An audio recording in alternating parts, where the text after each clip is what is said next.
Pessoal, dando sequência às nossas aulas de Hamartiologia, passamos agora ao tema universalidade do pecado, certo? Acerca da universalidade do pecado.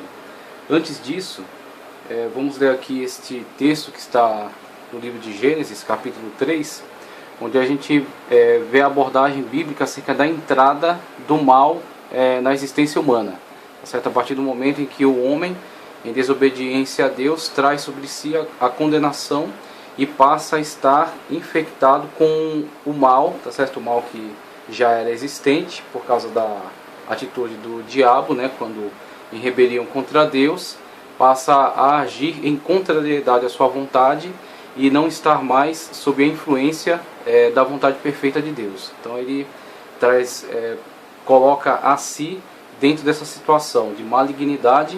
E a partir do momento que o homem também age em contrariedade à vontade de Deus, em rebelião contra Deus, ele também se coloca dentro dessa situação de destruição, essa situação corruptora.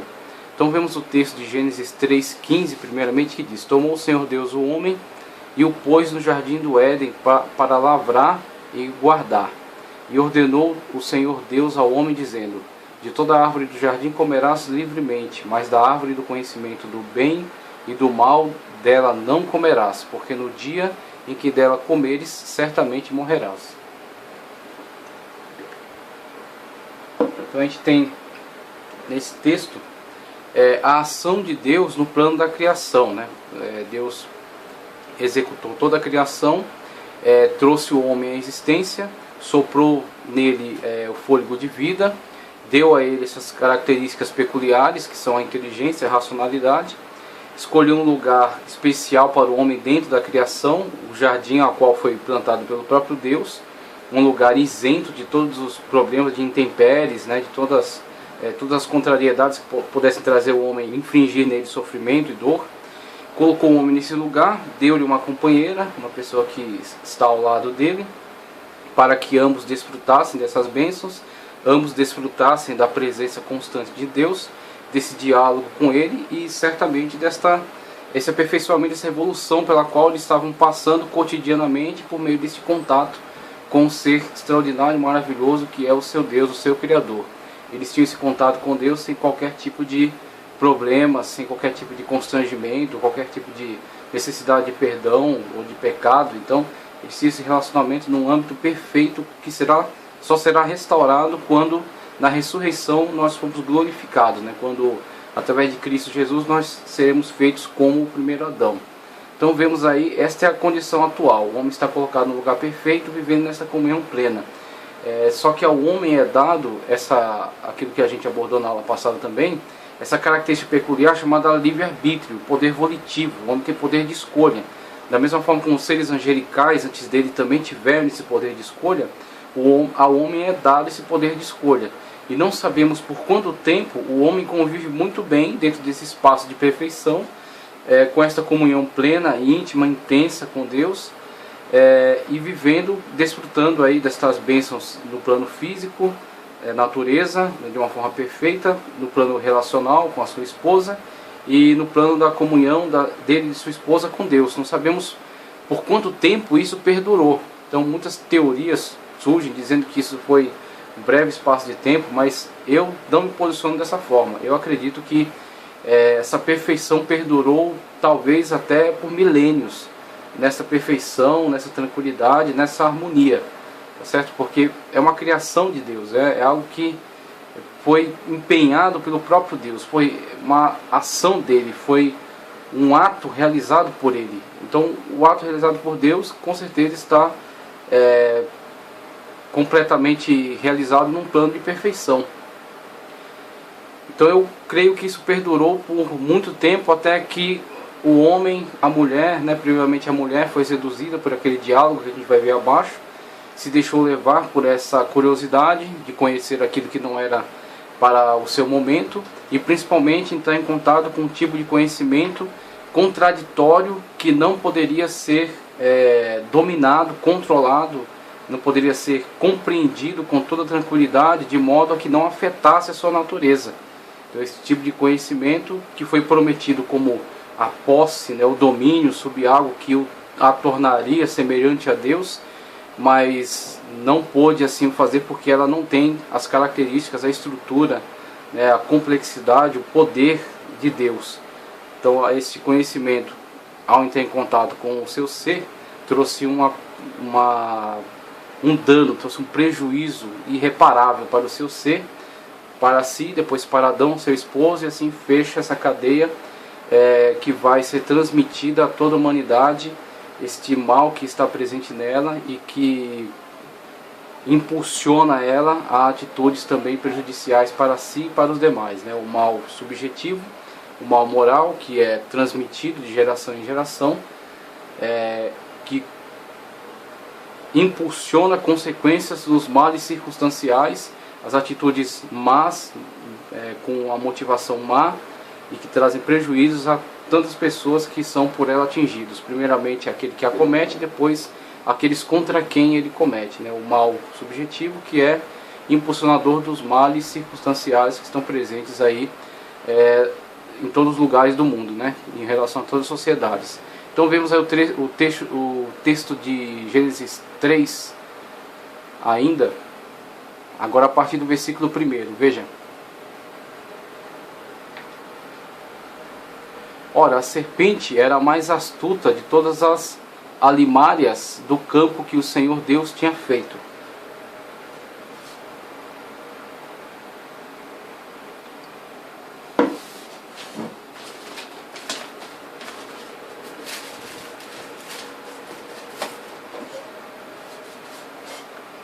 E disse, que o Senhor tinha feito. E esta disse à mulher: é assim que Deus disse? Não comerás de toda a árvore do jardim? Veja só a forma capciosa como a pergunta é lançada à mulher, né? Veja só a forma capciosa como a pergunta é lançada. Ela aborda essa questão que ela já conhece, né? Já tem claro que foi um acordo, foi uma lei, né? Foi uma ordenança que partiu da parte de Deus para esses seres humanos. E quando essa ordenança foi entregue a eles, ela foi dada como que uma restrição para diversas outras possibilidades que estavam disponíveis. Então ele poderia comer de todas as árvores, tá certo? Se aproveitar de tudo aquilo que o jardim tinha de benefício para eles.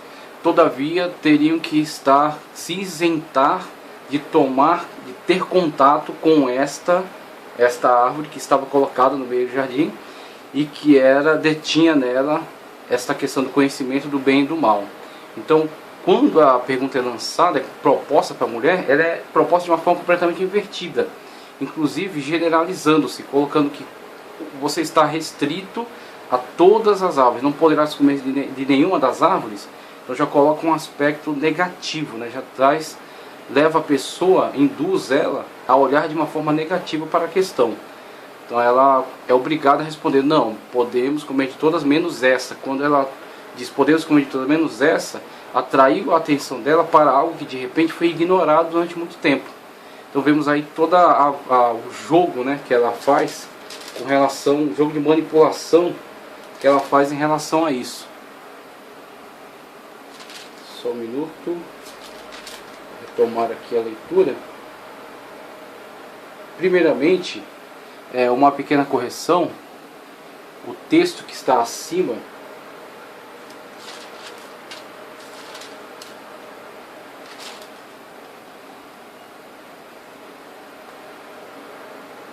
que foi lido ali em cima é capítulo 2, tá ok? O texto que está lido ali em cima, que foi lido ali em cima, é capítulo 2. Essa imagem está por trás da outra, mas não tem problema.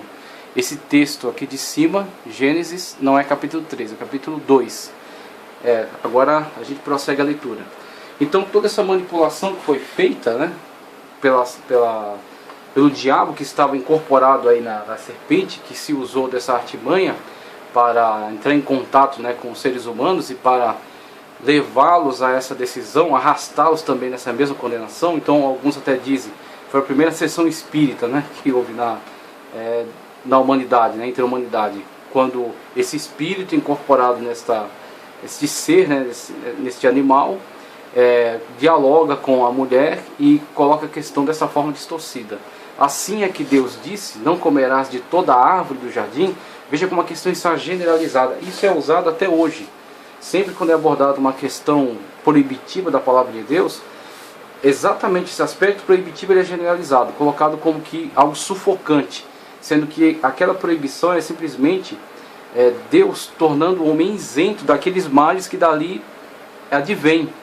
Então ele lança aquela proibição sobre aquele aspecto que é destrutivo e traz uma liberação sobre diversos outros aspectos que são benéficos, mas ele focaliza aquele e o generaliza de uma forma falaciosa, mentirosa. Não comereis de toda a árvore do jardim, e disse a mulher, à serpente, do fruto da árvore do jardim comeremos, mas do fruto da árvore que está no meio do jardim, ela está no meio, por quê?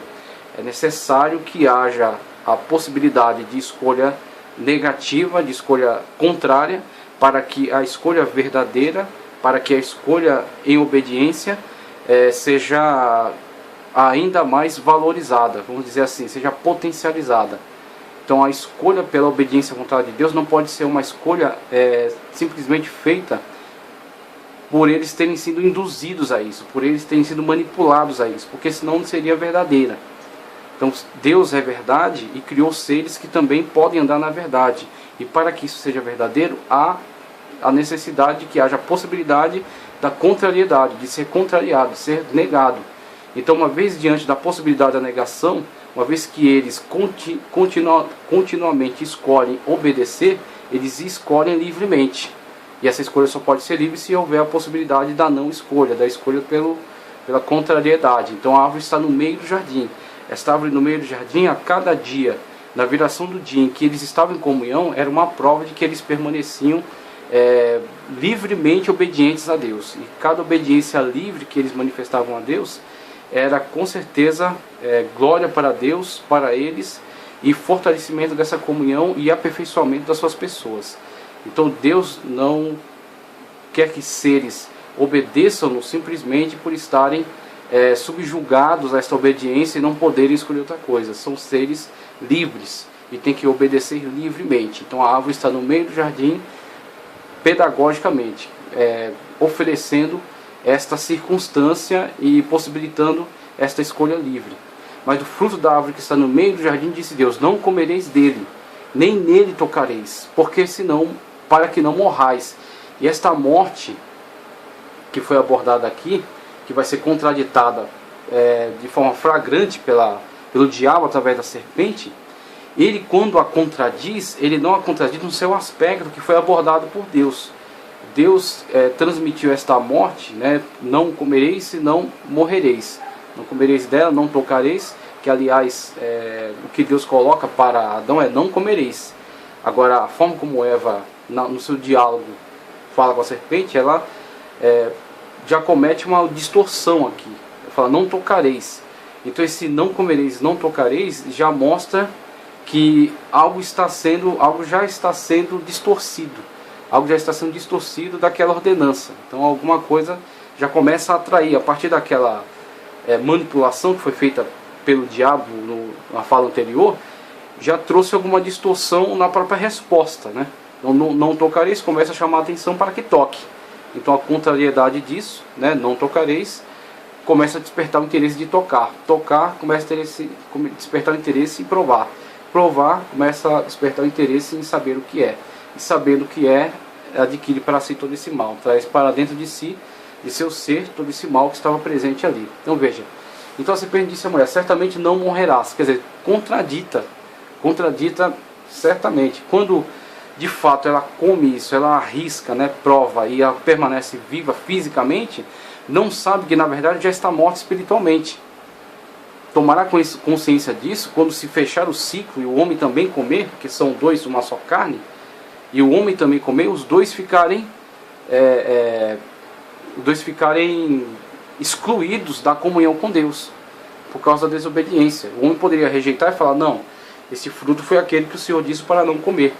Vamos fazer o seguinte, vamos esperar e chegar, vamos conversar com ele sobre a sua situação.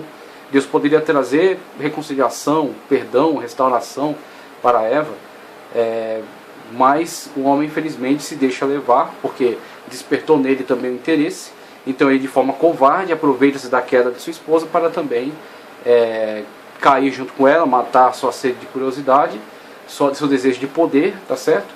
E assim, quando vier a cobrança da parte de Deus, ele lança a culpa sobre ela, de uma forma extremamente maliciosa, de uma forma extremamente covarde. Então vemos aí esses aspectos da questão que estão sendo colocados. Certamente não morrerás, contradita a questão, não no aspecto que ela foi trazida por Deus, da morte espiritual, mas da morte física. Então muitas pessoas de hoje veem assim como alguém vivo, participante da vida, interagindo com diversas coisas, vivendo quaisquer tipo de prazeres ou de fantasias que surgem na sua cabeça, decorrentes da sua natureza caída, corrompida, e pensam que isso é vida, sendo que eles já estão mortos espiritualmente há muito tempo, condenados ao inferno, vão pagar eternamente por dar lugar a esse elemento maligno que está dentro dele, mas pensam em estar vivos. Então Eva pensava permanecer viva, Adão também pensava permanecer vivo, todavia já estavam mortos, porque estavam fora da comunhão com Deus, e a condenação viria certamente sobre eles. Agora, só o que poderia restaurar é o arrependimento, é a humilhação, né? Estarem fazendo penitência perante Deus para esperar pela sua misericórdia. Mas espiritualmente já se encontram mortos, porque Deus sabe. Aí é um argumento falacioso, né? Dizer algo de Deus que ele mesmo não disse, colocar dúvidas acerca do seu relacionamento com Deus e acerca da integridade de Deus, porque Deus sabe que no dia em que dele comerdes, se abrirão os vossos olhos e sereis como Deus. Aí vem a ganância, né? Aí vem o desejo que o próprio diabo teve, que o levou à condenação e que ele está instigando no homem. Aí está todo o elemento maligno com o qual ele se tornou, né? Do qual ele participa agora com inteireza, né? Toda a malignidade que está presente nele, que ele vive pautado por ela, né? Porque sereis como Deus. A ganância, a cobiça, o egocentrismo, o desejo de engrandecimento, de estar acima de Deus. E agora ele desperta no homem esse mesmo desejo. No alto do monte ele tentará fazer a mesma coisa com Cristo. Se prostrado me adorares, te darei os reinos e a sua glória. Só que ali ele recebeu a resposta devida, né? Vai de Satanás, porque ao teu Deus servirás e somente a ele adorarás. Mas nem todos são os que assim respondem, nem todos são os que dão glória a Deus. Muitos são aqueles que se dobram ante a adoração do diabo em prol de receber a glória do mundo. E a glória do mundo está caracterizada de diversas formas, através da glória do futebol, a glória da riqueza, a glória do poder político, a glória do poder erudito, o poder da inteligência acadêmica, né? A glória dos pregadores que colocam a si mesmo, dizem que está pregando acerca de Deus, de Jesus, mas na verdade é o seu nome, é o seu rosto que aparece, e assim a glória na verdade está voltada para ele. Eles exigem do público que glorifiquem a Deus no momento em que ele manda que o público glorifique, e assim vemos ele querendo que essa glorificação seja entregue no momento da sua pregação, e assim a glória na verdade é para ele. Ele se aproveita, né? Ele se engrandece com essa forma de glorificação que ele diz que é para Deus, mas na verdade não é. Então vemos diversas formas pelas quais o diabo convida as pessoas a se prostrarem ante ele para receberem a glória, né? Receberem esta glória, esse poderio, esta honra mundana e ímpia, né? Que foi prometida a Eva, né? E indiretamente também a Adão, e ambos caíram, né? Ambos sucumbiram ante essa situação. Porque Deus sabe que no dia em que comerdes se abrirão os vossos olhos e sereis como Deus, sabendo o bem e o mal. E veja aí o conhecimento contraditório, né? A luz e as trevas, o bem e o mal. E os homens, a humanidade não tem estrutura para lidar com isso. Então Deus, que é sumo bem, que habita na luz inacessível, ele consegue distinguir de uma forma muito clara, muito específica, onde está o mal e separá-lo de toda a sua natureza. Não se afetar por ele, o que não é condição humana, por ser um ser potencialmente bom. A santidade de Deus, como já foi dito aqui, é como a santidade da luz, que penetra em qualquer ambiente sem se contaminar. A santidade da humanidade é como a santidade da água, a pureza da água. Pode até ser pura, mas também tem a mesma potencialidade para ser contaminada, e aliás é facilmente contaminada. Então, ao se expor a esse conhecimento contraditório de bem e de mal, certamente este contato com o mal contaminará e não será mais não terá mais a mesma característica, a mesma pureza. facilmente será contaminado e não será mais aceitável diante da santidade de Deus. Então, esse contato com esse conhecimento é aquilo que Deus estava tentando privá-los, Deus estava tentando protegê-los, mas também não ia protegê-los a custo de cancelar a sua vontade, o seu poder volitivo, o seu livre-arbítrio, e fazer deles autômatos, tá certo? Fazer deles seres que obedecem automaticamente, seres que não têm uma condição semelhante à imagem e semelhança de Deus, né? Então, a imagem e semelhança de Deus pressupõe poder de escolha, e esse poder de escolha precisa de liberdade, e essa liberdade tem que ser vivida com obediência, mas uma obediência que parta deles, uma obediência autônoma, uma obediência que seja por meio de escolha. E viu a mulher que aquela árvore era boa, passou agora aquela árvore a representar algo para ela que não representava até aquele momento, que estava debaixo de uma ordenança de Deus para que dela não tocasse, porque seria algo danoso, algo nocivo, só que agora para ela passa a ser algo atraente. Então esse poder de atração, que é inclusive uma das maiores ferramentas, né, do marketing, da mídia, né, que procura atrair as pessoas à compra, ao comércio, a determinadas atitudes, é exatamente o poder que pode ser benéfico, né? Ele é neutro, ele não é bom ou mal, ele é neutro, mas é uma extraordinária ferramenta para atrair a pessoa para algo que na verdade vai ser nocivo, mas que é maquiado agora sob a impressão de algo atrativo. Então tornou-se atrativo para ela. E viu a mulher que aquela árvore era boa para se comer. Onde que ela sabe que aquela árvore é boa para comer se ela não comeu? Mas ela passa a imaginar que ela seja boa para comer, e só esta imaginação já é para ela uma realidade comprovada, um fato comprovado. Então ela tem sensações em relação àquela árvore como se ela de fato já fosse boa para comer, agradável aos olhos, árvore desejável para se dar entendimento. Tomou de seu fruto, comeu e deu também ao seu marido, e ele comeu com ela. Então vemos aí o poder da atração e a ilusão dos sentimentos. Os sentimentos humanos como são volúveis, né? Como eles podem ser atraídos facilmente para algo que aparentemente é agradável, mas que traz em si um elemento mortífero, um elemento condenatório que eles não percebiam. E foram abertos os olhos de ambos, e conheceram que estavam nus, e coseram folhas de figueira e fizeram para si aventais. Aí tiveram seus olhos abertos, no sentido de que eles não observavam, não tinham qualquer tipo, não lhes afetava de nenhuma forma essa característica contraditória desse conhecimento do bem e do mal. Então eles não tinham contato com isso, eles estavam completamente isentos, eles estavam puros e poderiam ter comunhão plena com Deus. E poderiam, nesse diálogo com Deus, ir sendo cada vez mais, evoluindo na presença de Deus, através desse contato com Ele. Mas a partir de agora, os seus olhos estão abertos para isso. Seus olhos agora viram isso e eles não entendem, não têm controle sobre essas sensações, mas eles têm agora conhecimento acerca dela. Nem toda informação gera um conhecimento útil, nem toda informação gera sabedoria. Então, as pessoas hoje elas têm uma pilha de informações, elas têm muitas informações, só que muitas das informações que elas detêm são informações para o seu próprio mal, para a sua própria condenação, informações para que levam eles à condenação. Então, informação que ele recebeu, mas informação que ele não tinha domínio sobre ela. Com isso ele tenta construir para si uma forma de autojustificação, uma forma de esconder a sua malignidade recentemente adquirida através dos aventais de folhas. Então ele, a partir de agora, olha para a mulher e não vê mais alguém digna de receber o seu afeto, o seu carinho, alguém que ele ama, alguém que ele deseja sexualmente, também relacionalmente, né? Alguém que ele tem plena intimidade. Ele vê agora o corpo da mulher como objeto de cobiça, tá certo? Objeto de algo que ele quer satisfazer qualquer tipo de desejo, como se fosse um objeto, não como se fosse uma pessoa, não uma troca de sentimentos, mas simplesmente uma atração, uma vontade de dominação.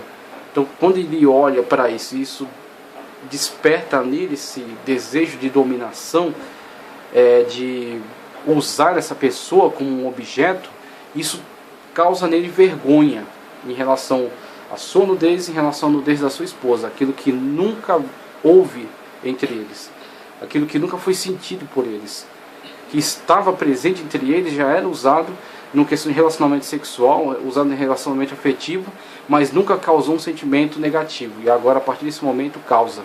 Então ele faz para si um avental de folhas, e a sua esposa também faz para si um avental de folhas, para tentarem conviver com este mal. E aí vemos muitas das vezes as religiões construídas pelos homens, o conceito do religare, a tentativa de religar-se com a deidade por meio de alguns ritos estabelecidos. E aí temos as diversas tribos do mundo e seus diferentes ritos de religação com a deidade, ou ritos de estabelecimento de comunhão entre os membros da tribo, tá certo? Então são ritos construídos para tentar maquiar um problema inerente agora à natureza humana, que está presente agora em sua natureza, que não pode ser negado por ele, então é por ele maquiado. E muitas das vezes as religiões, elas trazem essa tentativa de maquiar problemas. E aí temos fazer uma diferença entre a religião e a revelação de Deus. Então a religião, como Tiago fala, pode ser vivenciada de uma forma verdadeira, numa forma altruísta, por exemplo, cuidar das viúvas e dos órfãos. Então a prática desse altruísmo decorrente, incentivado, instigado pelo sentimento de comunhão com Deus, de gratidão a Deus, ela pode ser uma verdadeira religião, uma religião válida, porque ela é motivada pelos sentimentos corretos, que é a comunhão com Deus, perdão de Deus, tá certo? Deus perdoa nossos pecados, nós temos comunhão com Ele, nós somos gratos a Ele. Por causa disso, nós agimos dessa forma. Esta ação decorrente dessa motivação correta é a verdadeira religião.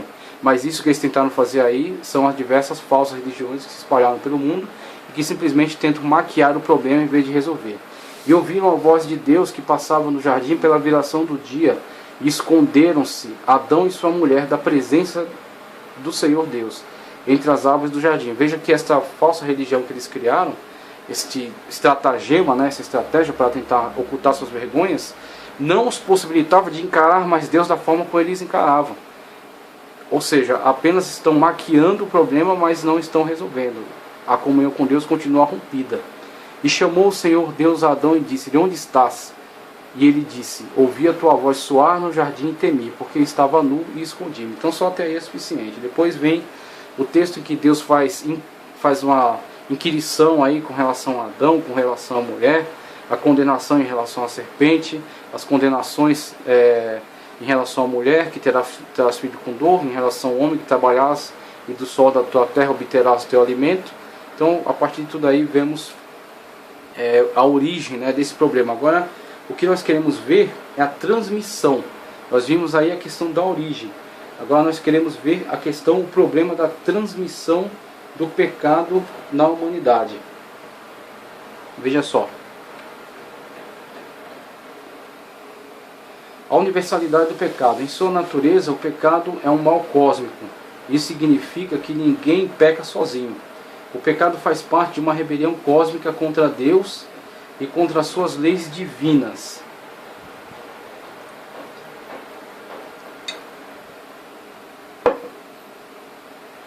O texto de 1 de João 3,8 diz: quem comete pecado é do diabo, porque o diabo peca desde o princípio. Para isto o Filho de Deus se manifestou, para destruir as obras do diabo. Satanás é intitulado como o Deus deste mundo, 2 de Coríntios 4,4. E muitos são os seus súditos e escravos, sendo assim, só uma providência cósmica pode remover o pecado. Mesmo sendo cósmico, o pecado também é pessoal. Embora o pecado faça parte de uma cadeia cósmica, o pecado é responsável por ele. O pecador é responsável por ele. Já está presente na cadeia cósmica, mas entra na natureza do ser humano a partir de uma desobediência dele, de algo que partiu dele, da sua vontade, sua intenção. Então a mulher se deixou seduzir e passou a ver aquilo que nunca lhe foi mostrado, passou a acalentar sentimentos prejudiciais para si e convenceu o homem se deixou convencer. O homem tinha a ordenança da parte de Deus com relação a não tomar daquele fruto, mas ele se deixa convencer de uma forma bastante astuta, tenta até se livrar da culpa, mas Deus não se deixa enganar. Então vemos que mesmo que o mal já existisse, ele entra, passa a fazer parte do âmbito da criação humana por causa de uma decisão dele mesmo. Satanás é intitulado como Deus deste mundo, isso que eu já li, mesmo sendo cósmico, o pecado também é pessoal, também já foi lido. O homem não pode salvar o macrocosmo, o universo do pecado, mas o microcosmo, o mundo humano, ele pode. Aí temos qual era a esfera de atuação do ser humano. Deus não responsabilizava o homem pelo mal que estava presente no universo, fora do seu âmbito de existência. Mas Deus criou este âmbito de existência humana e entregou a responsabilidade do homem. E esperava do homem obediência livre, obediência espontânea. A partir do momento que espontaneamente desobedeceu, o homem permitiu que este mal fizesse uma fresta e entrasse no âmbito da criação que Deus havia realizado para ele. Então o mal passa a fazer parte do seu microcosmo. Porque ele se deixou seduzir pela proposta maligna. O homem não pode resolver o problema do pecado nos outros, só pode ajudar. Mas nele pode. Aí vamos colocar de uma forma mais clara isso aqui, né? Não é que ele pode resolver o problema, porque senão adotaríamos aí uma forma de pelagianismo. O homem, uma vez que caiu no pecado, ele não tem poder de resolução sobre esse problema que ele adquiriu. Ele não pode autossalvar-se, mas ele pode, reconhecendo o seu pecado, reconhecendo o seu mal, submeter-se à salvação. Então, a salvação não vem dele, a salvação vem da parte de Deus. E a partir de Adão e Eva, todos os antigos, todas as pessoas do Antigo Testamento, até quando vier a plena revelação de Cristo Jesus no Novo Testamento, viverão debaixo da promessa. Essa será a sua saída, né? Esse será a forma criada por Deus para a sua salvação, a crença na vinda do Messias. Então o Messias é prometido nessa circunstância, do fruto da mulher virá um que esmagará a cabeça da serpente. Então, de dentro desse aspecto de condenação e destruição, Deus cria exatamente a porta de escape, cria a promessa salvadora daquele Messias que virá e que trará a restauração sobre todas as coisas. Aqueles que vivem debaixo desta promessa, aqueles que creem nessa promessa, são aqueles que depois da morte e ressurreição de Cristo, foram por eles resgatados. Quando Cristo se apresentou a eles, disse: estou aqui, eu sou aquele prometido, ao qual vocês morreram esperando, e agora está cumprida a promessa. Então Cristo é aquele que vem e realiza essa promessa que foi feita por Deus desde da época do Éden. O pecado é muito mais sério do que aquilo que normalmente as pessoas pensam a seu respeito. Para salvar os homens do seu poder, foi necessária a morte do nosso Senhor Jesus Cristo. E mesmo assim essa salvação não foi recebida por todos. Isso significa que só um julgamento cósmico pode erradicar totalmente o pecado e seus efeitos. E aí é um julgamento que só cabe a Deus, né? Então o homem pode, ao perceber o seu estado de destruição, humilhando-se perante Deus, submetendo-se a Ele, ser por Ele salvo. Então o homem traz, do jeito que trouxe para dentro do seu microcosmo a condenação, pode permitir, conforme aquela palavra de Cristo: eis que estou à porta e bato. Aqueles que ouviram a minha voz e abrirem a porta, entrarei em sua casa, cearei com ele e ele comigo. Então essa entrada de Cristo na vida da pessoa é feita por meio de aceitação espontânea. Do jeito que o homem trouxe para dentro de si o pecado para a condenação, o homem permite que Deus entre para a sua salvação, para o restabelecimento da sua comunhão. E aí temos a questão da afirmação bíblica. Então, primeiramente, esse quadro aqui, ele traz a situação, que foi abordada primeiro aqui no texto de Gênesis, e depois a gente coloca aqui essa explicação um pouco mais detalhada. Adão e Eva foram criados sem pecado, colocados no jardim do Éden para cuidar dele e viverem em plena comunhão com Deus, entre si e com a natureza. Então este é o âmbito de criação, da perfeição da criação de Deus, da qual eles participavam, na qual eles viviam. Diante deles estavam todas as árvores, e aí isso que é o foco, que é a distorção que o diabo causa. O diabo está causando distorção em diversas coisas: conceito de família, conceito de Estado, conceito de religião, conceito de ciência. Em tudo o diabo está, por meio dos seus anticristos, está promovendo distorção. A mesma estratégia do Éden, ele realiza isso em diversos âmbitos de existência. Diante deles estavam todas as árvores e tudo o que eles precisavam para viver, e também estava a árvore do bem e do mal, como forma de proporcionar a livre obediência por meio da escolha em obedecer a Deus e não comer de seu fruto. Então temos aí a utilidade, a necessidade da árvore do bem e do mal colocada no meio do jardim.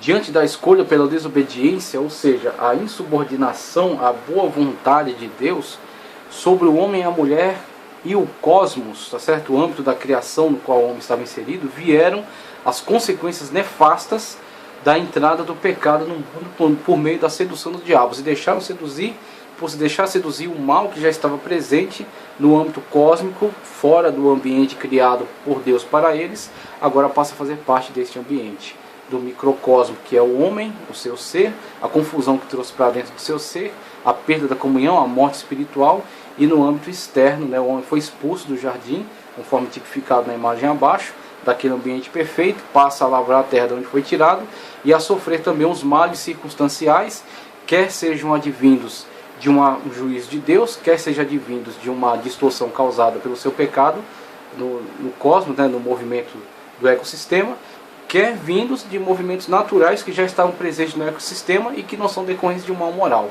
mas que eram simplesmente movimentos naturais do ecossistema que não o afetavam, porque ele estava no jardim criado por Deus, mas agora não está mais, agora está exposto a todas essas possibilidades de males, tá certo, de problemas, além da questão da morte que entra no plano da existência humana, né? A partir de agora o homem vai morrer, e isso é uma condição para todos. Do jeito que o pecado é uma condição universal, a morte também é. Você quer prova mais cabal do que a morte? Todos morrem. Não existiu nenhum, por mais tecnologia, ciência que se desenvolva, não existiu um ainda que possa prolongar a sua existência ad eterno.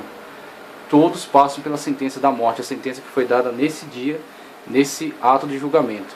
E aí temos a origem, né, desse problema, que não estava nele, estava fora dele, mas foi através de quem ele foi seduzido, o chamado querubim ungido, conforme abordado no texto de Ezequiel 28. Tu eras, veja, tu eras, hein? Aí já é colocado, né, em que aspecto está esse querubim ungido. Tu eras o querubim ungido. Tu és o querubim ungido para cobrir, e te estabeleci no monte santo de Deus estavas. No meio das pedras afogueavas andavas. Perfeito eras nos teus caminhos, desde o dia em que foste criado. Desde o dia em que foste criado, até que se achou iniquidade em ti. Iniquidade que partiu da sua vontade livre. A partir da sua vontade livre, a negativa obediência de Deus. A negativa obediência de Deus, desejo de poder, desejo de estabelecer-se acima de Deus. E essa negativa da vontade de Deus interrompeu a influência da luz de Deus sobre a sua existência. Trouxe para si trevas, colocou-se dentro de ambiente de trevas, ambiente de escuridão. Deus é o Criador de todas as coisas. Tudo que Ele criou foi criado bom. O diabo, como criatura de Deus, também foi criado bom. Os seres inteligentes que Deus criou possuem livre escolha. A capacidade de escolha pressupõe a possibilidade de escolher desobedecer à boa vontade de Deus. Pressupõe, não é uma necessidade, mas pressupõe a possibilidade de escolher não obedecer. Se não houvesse possibilidade de escolher não obedecer, a obediência não seria livre. Seria simplesmente a obediência de um autômato que só poderia fazer mesmo aquilo. Então, por Deus ser um ser livre e criar seres também livres, então esse ser tem pelo menos a possibilidade de não obedecer. Uma vez usada a possibilidade de não obedecer, gerou essas consequências. A desobediência à vontade de Deus é consequentemente a manifestação da maldade, pois a ausência do bem é o mal, como a ausência da luz é as trevas, ou são as trevas. E aí Isaías 14 retrata melhor o momento em que, consequentemente, a desobediência vem a queda. Como caíste do céu, ó estrela da manhã, filha da alva, como foste cortado por terra, tu que debilitavas as nações. E tu dizias no teu coração, eu subirei ao céu, acima das estrelas de Deus, exaltarei o meu trono, e no monte da congregação me assentarei, aos lados do norte, subirei sobre as alturas das nuvens, e serei semelhante ao Altíssimo. Veja a cobiça que nasceu no coração dele, que foi a mesma que ele despertou no coração de Eva, através daquela sedução e daquelas distorções. E é a mesma que ele desperta no coração de todas as pessoas que se voltam contra Deus. Desejo de poder, desejo de querer ser Deus. Tá certo? Desejo de querer ser Deus. E as mesmas terão a mesma condenação com ele, porque o inferno não foi feito para os homens, mas uma vez que os homens se colocam na mesma situação do diabo, são juntamente com eles lançados lá.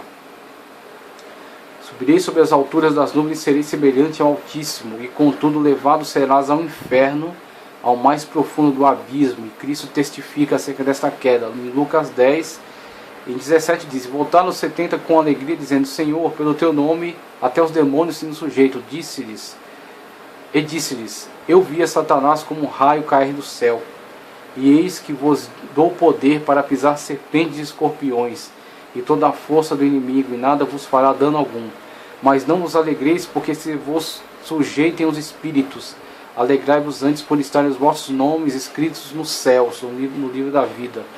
Naquela mesma hora se alegrou Jesus no Espírito e disse: graças te dou, ó Pai, Senhor do céu e da terra, que escondeste essas coisas dos sábios e inteligentes, porque não é por capacidade, por escrutínio, por raciocínio humano que se chega a esse conhecimento, mas foi uma revelação da parte de Deus que pode ser acatada por pessoas iletradas ou por pessoas de altíssima erudição, desde que se submetam a Deus em obediência. Então, como diz os Provérbios, como diz um livro de Provérbios, né, o temor de Deus é o princípio de toda sabedoria. Então, chega-se esse conhecimento através do temor de Deus. Por isso que diz também em outro lugar da Escritura: nem os loucos errarão, porque a aquisição dessa sabedoria para a salvação é temor de Deus. O temor de Deus é o princípio de toda a sabedoria. Então, foi escondido dos sábios entendidos, não porque eles não tenham acesso a ela, foi lhes vedado acesso a ela, mas porque não foi uma construção deles, não é uma construção sistemática deles, como o comunismo é a invenção de Marx, como a psicanálise é a invenção de Freud. Não, isso aqui é uma revelação da parte de Deus, não foram os discípulos que inventaram, tá certo? Não foi simplesmente um homem que inventou, isso veio da parte de Deus como revelação, perante a qual nós podemos manifestar obediência, submissão, ou rejeitar e continuar numa linha de condenação. Então veja, que escondeste essas coisas dos sábios e inteligentes e as revelaste às criancinhas, assim é, ó Pai, porque assim te aprouve. E aí temos o conhecimento da parte de Deus que nos conduz a Cristo Jesus, o Salvador. E vemos a universalidade do pecado, conforme estamos abordando aqui, né? E a questão da transmissão do pecado a toda a humanidade. Afirmação bíblica.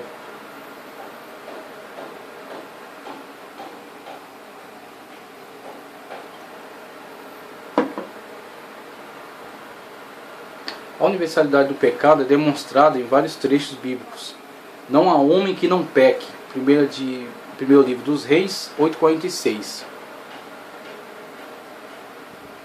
Veja ainda, Salmos 143:2, Provérbios 29, Eclesiastes 7:20, Lucas 11:13, Romanos 3:10, também o 12, Romanos 3:19, 20, Romanos 23, Gálatas 3:22, Tiago 3:2, 1 de João 1:8. A Bíblia inteira declara que o pecado é um mal universal, que precisa ser corrigido. Ela não só afirma a universalidade do pecado, como propõe soluções. É a única que propõe soluções, né? Ela nos mostra a necessidade universal de expiação, de regeneração e de arrependimento. Necessidade universal de expiação. Quem crer e for batizado será salvo. Quem crer e for batizado será salvo. Marcos 16:16. Veja ainda João 3:16, João 6:50, João 12:47, Atos 4:12. Necessidade universal de regeneração. Quem não nascer de novo não pode ver o reino de Deus. João 3:3, o diálogo de Cristo com Nicodemos. Veja ainda João 3:5. Necessidade universal de arrependimento. Anuncia agora a todos os homens em todo lugar que se arrependam. Atos 17:30. Atos 17:30. Todo membro da raça humana, sem exceção, possui uma natureza corrompida e é a fonte do verdadeiro pecado. E por si mesma é pecado ou é pecaminosa. E aí vemos os textos que temos em telação. Salmo 51, versículos 3 ao 5. Salmo 51, versículos 3 ao 5, que diz: porque eu conheço as minhas transgressões e o meu pecado está sempre diante de mim, sempre presente. Toda a tonalidade da fala de Davi agora é em relação a isso. Por isso que não adianta pastor, mesmo que seja pastor de uma grande igreja, tá certo? Está presente aqui em São Paulo, não adianta querer contrariar aquilo que é declarado de uma forma clara, objetiva, pela própria Sagrada Escritura. Quando ele propõe, por exemplo, uma pregação sua, que na verdade Davi está abordando aqui a questão dele ser um filho bastardo. Isso é negar a própria linha de raciocínio que está sendo declarada por Davi. Então, se Davi está declarando isso, porque ele acha que a partir do seu conhecimento, da sua autoridade, ele pode contrariar aquilo que o próprio autor está querendo que você entenda. Veja a linha de raciocínio. Porque eu conheço as minhas transgressões. Está falando de transgredir a lei de Deus. Ele está falando das suas transgressões, tá ok? Então ele está falando da transgressão da mãe dele. Ele está falando da transgressão de outras pessoas. Ele está falando das transgressões dele. Ele conhece quais são as suas características, o seu caráter, tá certo? Ele é transgressor de leis, das leis de Deus.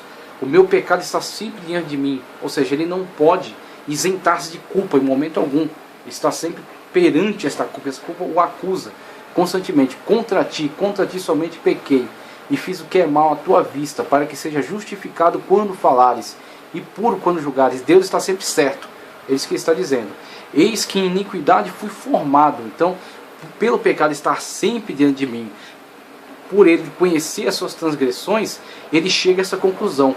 Eis que em iniquidade fui formado. Então, ele está dizendo, esse pecado, essa iniquidade é tão profunda, tão arraigada no meu ser, que eu acredito piamente que em iniquidade fui formado. Então, essa iniquidade na qual foi formado é o pecado universal, que por revelação Davi entrou em contato aqui. Davi entrou em contato com conhecimento acerca do pecado universal transmitido desde Adão e Eva, quando adquiriram para si o elemento mortífero, tá certo? Do conhecimento do bem e do mal, desobediência a Deus. Entrou neles, passou a constituir o mal moral, a essência do mal moral que está prejudicando eles, contaminando eles, tá certo? Que será manifestada no plano físico dos males circunstanciais. As atitudes de concupiscência que eles tomam através dos membros, fazendo deles membros de injustiça, conforme Paulo fala em Romanos. Então a lógica aqui estabelecida por Davi desde o seu diálogo, os outros pontos, né, do seu diálogo, é a questão da transgressão, a iniquidade, o fato de ele estar sempre perante ele, que Deus está sempre certo, que é justificado quando fala, e que por isso ele chega à conclusão de que em iniquidade ele foi formado, não que ele adquiriu essa iniquidade ao longo da vida, como diz Pelágio, tá certo? Por um mau exemplo, uma má representação que foi feita para ele. Não, Pelágio está errado e este pastor está errado também, tá certo? Em iniquidade fui formado, no sentido deles ter nascido já contaminado pela iniquidade. De forma alguma essa tese ridícula de ter sido a mãe dele ter sido adúltera pode ser admitida nessa questão aqui. Não estou discutindo se ela é adúltera ou não. Eu estou discutindo que o texto não dá não dá base para isso. Em pecado me concebeu a minha mãe, no sentido de que a mãe dele já era pecadora e concebeu um filho pecador, e ele também gerou filhos pecadores, e assim a humanidade está toda prejudicada, contaminada por esse pecado universal. Tá, ok? Então temos aí, por exemplo, a questão abordada em Romanos 5:12. Portanto, como por um homem entrou o pecado no mundo, e aí a questão de Adão e Eva, né, e a desobediência flagrante deles à ordenança de Deus, e pelo pecado a morte. Veja a morte como um testemunho cabal, um testemunho verídico, um testemunho visual das consequências do pecado. Veja a morte presente em todos os seres humanos, né, e não somente os seres humanos, mas todos os seres. A morte passa a fazer parte de todo o sistema. Portanto, como por um homem entrou o pecado no mundo, e pelo pecado a morte, assim também a morte passou a todos os homens, por isso todos pecaram. Então primeiro vem a morte espiritual, porque você pode dizer, os animais não pecaram, os animais também morriam, mas o primeiro aspecto e o mais importante da morte que estamos abordando aqui é a morte espiritual. Primeiro se morre espiritualmente, perde-se a comunhão com Deus. A partir da perda da comunhão com Deus, a entrada do pecado no mundo, o mal moral, o mal subjetivo, isso afeta todo o sistema. Então animais morriam antes da queda de Adão? Sim, já morriam. Porque eles fazem parte de um ciclo do sistema. Os animais não têm espírito, o homem tem espírito. O homem não partilhava dessa condição de estar simplesmente ligado ao sistema, ao ecossistema. O homem estava elevado acima dele por causa da sua condição. de ser um ser criado à imagem e semelhança de Deus. Deus não morre, o homem também não morria, porque se alimentava da árvore da vida. Deus lhe dava a condição não de eternidade, porque só Deus é eterno, mas de ser infinito, de não ver o fim. Então o homem tinha essa condição especial em relação aos outros seres. Todavia, primeiro morreu espiritualmente, trouxe prejuízo para si e para o cosmos no qual habitava, o seu microcosmo e o macrocosmo. E agora, dentro do seu microcosmo, também experimenta a questão da morte, a qual ele estava isento. Então a morte passou a todos os homens, por isso todos pecaram. E aí o Paulo também diz em Romanos que todos pecaram e destituídos estão da glória de Deus. Não podem ver a glória de Deus, não podem sentir a presença de Deus, não podem ter comunhão com Deus, não podem sentir o perdão de Deus, enquanto não tomarem consciência da sua condição de pecaminosidade, consciência a qual o Espírito de Deus, todos os dias, em todos os seres, trabalha para que cheguem a esse nível de consciência. O Espírito convence o homem do pecado, tá certo? Da sua natureza pecaminosa, como Davi fala, para que seja justificado quando falares e puro quando julgares. Deus está certo. Deus está certo. A palavra de Deus está certa. O Espírito de Deus está certo. Convencer o homem do pecado. Você é pecador. Você está fora da comunhão com Deus. Você está caminhando para o inferno. Seu pecado é agressão contra Deus. Seu pecado envergonha a Deus. Seu pecado agride a santidade de Deus. Para que seja justificado quando falares e puro quando julgares, né? Convencer do pecado, convencer da justiça, certo? Aí temos a justiça, a perfeição da vontade de Deus, e acatar a vontade de Deus, obedecer, se submeter a ela para ser regenerado, tá certo? Ser santificado, justificado pela ação vicária, sacrifício vicário de Cristo Jesus na cruz do Calvário, tá ok? Então o homem é convencido do pecado, da justiça e do juízo. E o juízo será certo, tá certo? Da mesma forma como o diabo já provou do juízo de Deus, quando foi expulso do céu, tá ok? Foi lançado, como Cristo falou, viu o diabo cair como um raio, foi lançado. Inclusive eu creio que a queda do diabo, que alguns chamam de dilúvio de Lúcifer, essa queda do diabo causou a destruição do mundo primitivo, que tornou a terra no estado na qual Gênesis a observa. A terra estava sem forma e vazia, só que já havia algo e estava sem forma e vazio. Quem criou esse algo sem forma e vazio? Deus não criou a terra sem forma e vazia, como ele mesmo diz no livro de Isaías.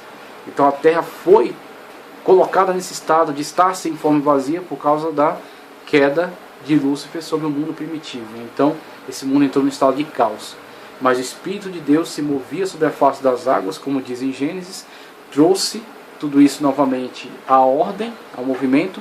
Deus decretou a criação, Cristo executou a palavra Logos, a palavra divina, tá certo?